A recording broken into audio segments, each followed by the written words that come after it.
When God Laughs with Compliments to Harry Cowell by Jack London. The gods are stronger. Time falls down before them, all men's knees bow, all men's prayers and sorrows climb like incense toward them. Yea, for these are God's fellies. Carquinez had relaxed finally. He stole a glance at the rattling windows, looked upward at the beamed roof, and listened for a moment to the savage roar of the southeaster as it caught the bungalow in its bellowing jaws. Then he held his glass between him and the fire, and laughed for joy through the golden wine. "It is beautiful," he said. "It is sweetly sweet. It is a woman's wine, and it was made for grey-robed saints to drink." "We grow it on our own warm hills," I said with pardonable California pride. "You rode up yesterday through the vines from which it was made." It was worthwhile to get Carquinez to loosen up, nor was he ever really himself until he felt the mellow warmth of the vines singing in his blood. He was an artist, it is true, always an artist, but somehow sober, the high pitch and lilt went out of his thought processes, and he was prone to be as deadly dull as a British Sunday, not dull as other men are dull, but dull when measured by the sprightly wight that Monty Carquinez was when he was really himself. From all this it must not be inferred that Carquinez, who is my dear friend and dearer comrade, was a sot. Far from it, he rarely erred. As I have said, he was an artist. He knew when he had enough, and enough with him was equilibrium, the equilibrium that is yours and mine when we are sober. His was a wise and instinctive temperateness that savoured of the Greek. Yet he was far from Greek. "I am Aztec, I am Inca, I am Spaniard," I have heard him say, and in truth he looked it, a compound of strange and ancient races, what with his swarthy skin and the asymmetry and primitiveness of his features. His eyes, under massively arched brows, were wide apart, and black with the blackness that is barbaric, while before them was perpetually falling down a great black mop of hair, through which he gazed like a roguish satyr from a thicket. He invariably wore a soft flannel shirt under his velvet corduroy jacket, and his necktie was red. This latter stood for the red flag. He had once lived with the socialists of Paris, and it symbolized the blood and brotherhood of man. Also, he had never been known to wear anything on his head save a leather-banded sombrero. It was even rumored that he had been born with this particular piece of headgear. And in my experience, it was provocative of nothing short of sheer delight to see that Mexican sombrero hailing a cab in Piccadilly or storm-tossed in the crush for the New York Elevated. As I have said, Carquinez was made quick by wine, as the clay was made quick when God breathed the breath of life into it, was his way of saying it. I confess that he was blasphemously intimate with God, and I must add that there was no blasphemy in him. He was at all times honest, and because he was compounded of paradoxes, greatly misunderstood by those who did not know him. He could be as elementally raw at times as a screaming savage, and at other times as delicate as a maid, as subtle as a Spaniard. And, well, was he not Aztec, Inca, Spaniard? And now I must ask pardon for the space I have given him. He is my friend, and I love him. The house was shaking to the storm as he drew closer to the fire and laughed at it through his wine. He looked at me, and by the added lustre of his eye, and by the alertness of it, I knew that at last he was pitched in his proper key. "And so you think you've won out against the gods?" he demanded. "Why the gods? Whose will but theirs has put satiety upon man?" he cried. "And whence the will in me to escape satiety?" I asked triumphantly. "Again the gods," he laughed. "It is their game we play. They deal and shuffle all the cards, and take the stakes. Think not that you have escaped by fleeing from the mad cities. You with your vine-clad hills, your sunsets and your sunrises, your homely, fair and simple round of living. I've watched you ever since I came. You have not won, you have surrendered, you have made terms with the enemy, you have made confession that you are tired, you have flown the white flag of fatigue. You have nailed up a notice to the effect that life is ebbing down in you. You have run away from life, you have played a trick, shabby trick. You have balked at the game, you refuse to play, you have thrown your cards under the table and run away to hide here amongst your hills." He tossed his straight hair back from his flashing eyes, and scarcely interrupted to roll a long, brown, Mexican cigarette. "But the gods know it is an old trick, all the generations of man have tried it, and lost. The gods know how to deal with such as you. To pursue is to possess, and to possess is to be sated. And so you in your wisdom have refused any longer to pursue, you have elected surcease. Very well, you will become sated with surcease. You say you have escaped satiety, you have merely bartered it for senility. And senility is another name for satiety. It is satiety's masquerade. Bah! But look at me, I cried. Carquinez was ever a demon for hailing one's soul out, and making rags and tatters of it. He looked me witheringly up and down. You see no signs, I challenged. Decay is insidious, he retorted. You are rotten ripe. I laughed and forgave him for his very deviltry, but he refused to be forgiven. Do I not know, he asked. The gods always win. I have watched men play for years what seemed a winning game. In the end they lost. Don't you ever make mistakes? I asked. He blew many meditative rings of smoke before replying. Yes, I was nearly fooled once. Let me tell you, there was Marvin Fiske.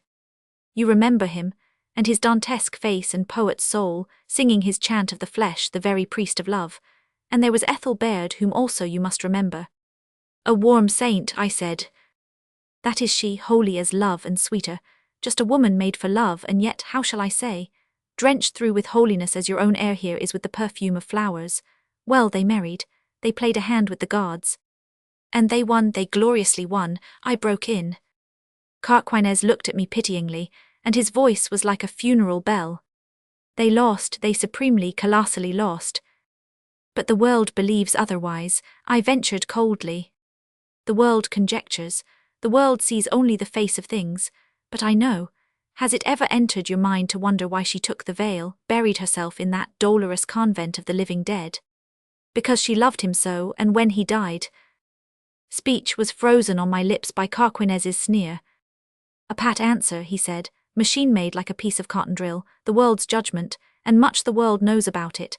Like you, she fled from life, she was beaten, she flung out the white flag of fatigue, and no beleaguered city ever flew that flag in such bitterness and tears.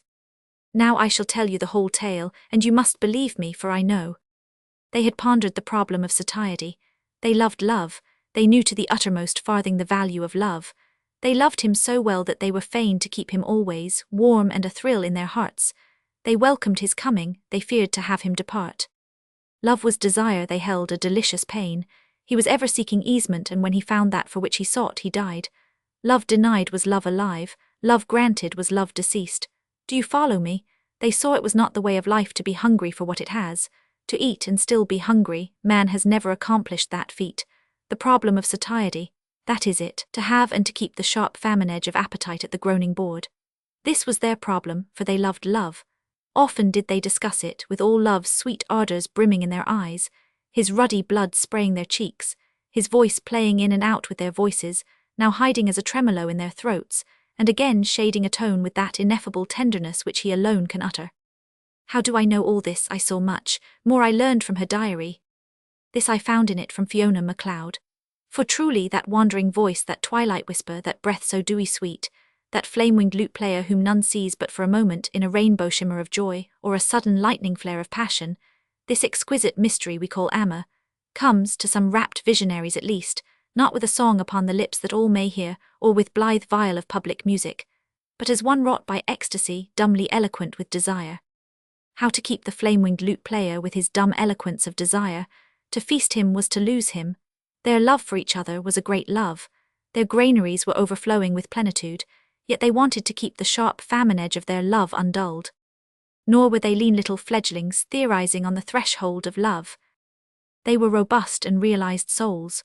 They had loved before with others in the days before they met, and in those days they had throttled love with caresses, and killed him with kisses, and buried him in the pit of satiety.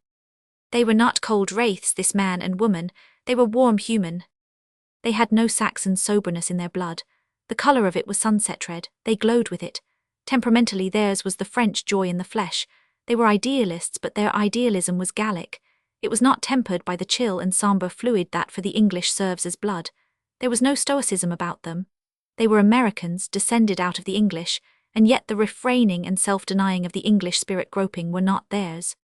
They were all this that I have said, and they were made for joy, only they achieved a concept. A curse on concepts, they played with logic, and this was their logic. But first let me tell you of a talk we had one night. It was of Gautier's Madeleine de Maupin. You remember the maid? She kissed once and once only, and kisses she would have no more. Not that she found kisses were not sweet, but that she feared with repetition they would cloy. Satiety again. She tried to play without stakes against the gods. Now this is contrary to a rule of the game the gods themselves have made. Only the rules are not posted over the table. Mortals must play in order to learn the rules. Well, to the logic, the man and the woman argued thus, why kiss once only? If to kiss once were wise, was it not wiser to kiss not at all? Thus could they keep love alive. Fasting, he would knock forever at their hearts. Perhaps it was out of their heredity that they achieved this unholy concept. The breed will out, and sometimes most fantastically. Thus in them did cursed Albion array herself, a scheming wanton, a bold, cold calculating and artful hussy. After all, I do not know. But this I know, it was out of their inordinate desire for joy that they forewent joy. As he said, I read it long afterward in one of his letters to her, to hold you in my arms, close and yet not close, to yearn for you and never to have you, and so always to have you. And she, for you to be always just beyond my reach, to be ever attaining you and yet never attaining you, and for this to last forever, always fresh and new, and always with the first flush upon us. That is not the way they said it. On my lips their love philosophy is mangled, and who am I to delve into their soul stuff? I am a frog, on the dank edge of a great darkness, gazing goggle-eyed at the mystery and wonder of their flaming souls. And they were right as far as they went. Everything is good, as long as it is unpossessed. Satiety and possession are death's horses, they run in span. And time could only tutor us to eke our rapture's warmth with custom's afterglow. They got that from a sonnet of Alfred Austin's. It was called Love's Wisdom. It was the one kiss of Madeline de Maupin. How did it run? Kiss we and part, no further can we go, and better death than we from high to low should dwindle or decline from strong to weak. But they were wiser, they would not kiss and part, they would not kiss at all, and thus they planned to stay at love's topmost peak. They married. You were in England at the time, and never was there such a marriage. They kept their secret to themselves. I did not know then. Their rapture's warmth did not cool. Their love burned with increasing brightness. Never was there anything like it. The time passed, the months, the years, and ever the flame-winged lute player grew more resplendent. Everybody marveled. They became the wonderful lovers, and they were greatly envied. Sometimes women pitied her because she was childless. It is the form the envy of such creatures takes. And I did not know their secret. I pondered and I marveled. As first I had expected, subconsciously I imagined the passing of their love. Then I became aware that it was time that passed and love that remained. Then I became curious. What was their secret? What were the magic fetters with which they bound love to them? How did they hold the graceless elf? What elixir of eternal love had they drunk together, as had Tristram and Iseult of old time, and whose hand had brewed the fairy drink? As I say, I was curious, and I watched them. They were love-mad. They lived in an unending revel of love. They made a pomp and ceremonial of it. They saturated themselves in the art and poetry of love. No, they were not neurotics. They were sane and healthy, and they were artists. But they had accomplished the impossible. They had achieved deathless desire. And I saw much of them in their everlasting miracle of love. I puzzled and wondered, and then one day Carquinez broke off abruptly and asked, "Have you ever read Love's Waiting Time?" I shook my head. Page wrote it, Curtis Hidden Page, I think. Well, it was that bit of verse that gave me the clue. One day in the window seat near the big piano, you remember how she could play? She used to laugh sometimes and doubt whether it was for them I came or for the music. She called me a music sot once, a sound debauchee. What a voice he had! When he sang I believed in immortality, my regard for the gods grew almost patronizing, and I devised ways and means whereby I surely could outwit them and their tricks. It was a spectacle for God, that man and woman, years married, and singing love songs with a freshness virginal as newborn love himself, with a ripeness and wealth of ardor that young lovers can never know. Young lovers were pale and anemic beside that long-married pair. To see them, all fire and flame and tenderness at a trembling distance, lavishing caresses of eye and voice with every action, through every silence, their love driving them toward each other, and they withholding like fluttering moths, each to the other a candle flame, and revolving each about the other in the mad gyrations of an amazing orbit flight. It seemed, in obedience to some great law of physics, more potent than gravitation and more subtle, that they must corporeally melt each into each there before my very eyes. Small wonder they were called the wonderful lovers. I have wandered, now to the clue. One day in the window seat I found a book of verse. It opened of itself, betraying long habit to Love's Waiting Time. The page was thumbed and limp with overhandling, and there I read, "So sweet it is to stand but just apart, to know each other better, and to keep the soft, delicious sense of two that touch. O love, not yet. Sweet, let us keep our love wrapped round with sacred mystery a while, waiting the secret of the coming years that come not yet, not yet. Sometime. Not yet. Oh, yet a little while our love may grow." When it has blossomed it will haply die. Feed it with lipless kisses, let it sleep, bedded in dead denial yet some while. Oh, yet a little while, a little while. I folded the book on my thumb and sat there silent and without moving for a long time. I was stunned by the clearness of vision the verse had imparted to me. It was illumination. It was like a bolt of God's lightning in the pit. They would keep love, the fickle sprite, the forerunner of young life that is imperative to be born. I conned the lines over in my mind, not yet sometime, oh love not yet, feed it with lipless kisses, let it sleep. And I laughed aloud, ha ha, I saw with white vision their blameless souls, they were children, they did not understand, they played with nature's fire and bedded with a naked sword, they laughed at the gods, they would stop the cosmic sap, they had invented a system and brought it to the gaming table of life and expected to win out. Beware, I cried, the gods are behind the table, they make new rules for every system that is devised, you have no chance to win. But I did not so cry to them, I waited. They would learn that their system was worthless and throw it away. They would be content with whatever happiness the gods gave them and not strive to wrest more away. I watched, I said nothing. The months continued to come and go, and still the famine edge of their love grew the sharper. Never did they dull it with a permitted love clasp. They ground and whetted it on self-denial, and sharper it grew. This went on until even I doubted. Did the gods sleep? I wondered, or were they dead? I laughed to myself. The man and the woman had made a miracle. They had outwitted God, they had shamed the flesh and blackened the face of the good Earth Mother. They had played with her fire and not been burned, they were immune. They were themselves gods, knowing good from evil and tasting not. Was this the way gods came to be? I asked myself. I am a frog, I said, but for my mud-lidded eyes I should have been blinded by the brightness of this wonder I have witnessed. I have puffed myself up with my wisdom and passed judgment upon gods. Yet even in this my latest wisdom I was wrong. They were not gods. They were man and woman, soft clay that sighed and thrilled, shot through with desire, thumbed with strange weaknesses which the gods have not. Carquinez broke from his narrative to roll another cigarette and to laugh harshly. It was not a pretty laugh. It was like the mockery of a devil, and it rose over and rode the roar of the storm that came muffled to our ears from the crashing outside world. I am a frog, he said apologetically. How were they to understand? They were artists, not biologists. They knew the clay of the studio, but they did not know the clay of which they themselves were made. But this I will say, they played high. Never was there such a game before, and I doubt me if there will ever be such a game again. Never was lover's ecstasy like theirs. They had not killed love with kisses. They had quickened him with denial. And by denial they drove him on till he was all aburst with desire.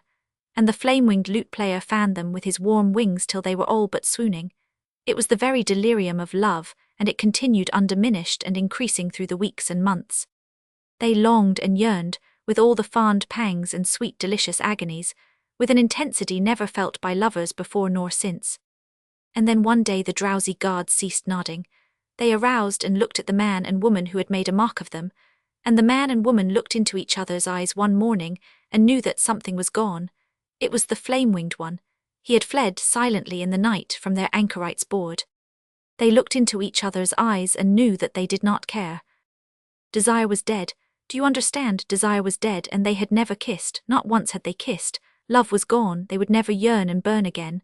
For them there was nothing left, no more tremblings and flutterings and delicious anguishes, no more throbbing and pulsing and sighing and song. Desire was dead. It had died in the night on a couch cold and unattended, nor had they witnessed its passing. They learned it for the first time in each other's eyes. The gods may not be kind, but they are often merciful. They had twirled the little ivory ball and swept the stakes from the table. All that remained was the man and woman gazing into each other's cold eyes. And then he died. That was the mercy. Within the week Marvin Fiske was dead, you remember the accident, and in her diary, written at this time, I long afterward read Mitchell Kennerly's. There was not a single hour we might have kissed, and did not kiss. Oh, the irony of it, I cried out. And Carquinez in the firelight, a veritable Mephistopheles in velvet jacket, fixed me with his black eyes. And they won, you said, the world's judgment, I have told you and I know, they won as you are winning here in your hills. But you, I demanded hotly, you with your orgies of sound and sense, with your mad cities and madder frolics, bethink you that you win. He shook his head slowly. Because you with your sober bucolic regime lose is no reason that I should win. We never win. Sometimes we think we win. That is a little pleasantry of the gods.